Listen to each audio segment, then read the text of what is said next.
Hello, this is Tekson. In this video, I'd like to explain how you can derive more from the Qigong exercise 5 elements.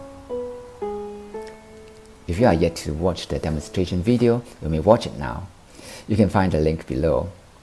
It is a very simple sequence that takes you probably half an hour to learn and 5 minutes a day to practice. Despite the simplicity, it is a Qigong sequence in its own right and offers Qigong's many benefits. The good news is, you can easily derive a lot more from every training session with just a little adjustment here or there. For that, I would like to recommend 3 things to do to help you get started. First, while doing the movements, understand what each of them is for, related to the pair of internal organs that it is associated with. Second, draw inspirations from the 5 element game developed by the legendary 2nd century surgeon Hua Tuo. It makes the exercise fun. Third, understand the concept of whole body breathing so that you can fill your body with an abundance of qi. In this video, let's look at my first suggestion, how you can relate each of the movements to a pair of internal organs that it is associated with. Every movement of the exercise focuses on one of the 5 elements. The 5 elements are fundamental to the ancient Chinese cosmology, which sees everything, be it within or outside us, to be belonging to a form of energy known as an element.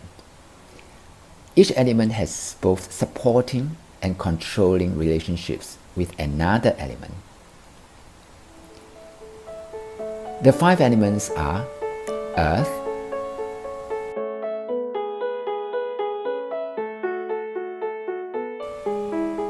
metal, water,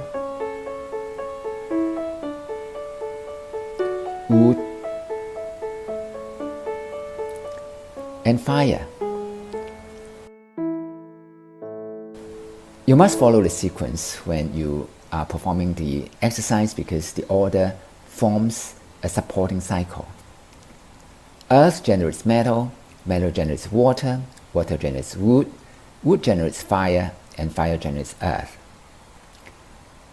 Earth is related to spleen and stomach,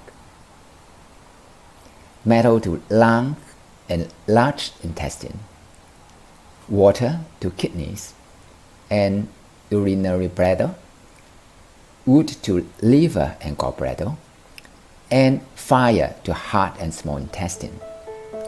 So when you are doing the movement of earth, you are exercising your spleen and stomach. When you are doing the movement of metal, you are exercising your lung and large intestine. When you are doing the movement of water, you are exercising your kidneys and urinary bladder. When you are doing the movement of wood, you are exercising your liver and gallbladder. When you are doing the movement of fire, you are exercising your heart and small intestine. Observe this in your next practicing session. I'm sure you will see the difference pretty soon. Here ends this tutorial video. The next video will make the movements more interesting by drawing inspirations from the 5 element game developed by the renowned 2nd century surgeon Hua Tuo. For example, we can intensify Earth's energy with movements of monkeys and energy of fire with movements of birds. Subsequently, we will explore the concept of whole body breathing to make the practice more effective. Do join the program on Tekson.art for the training. See you again soon.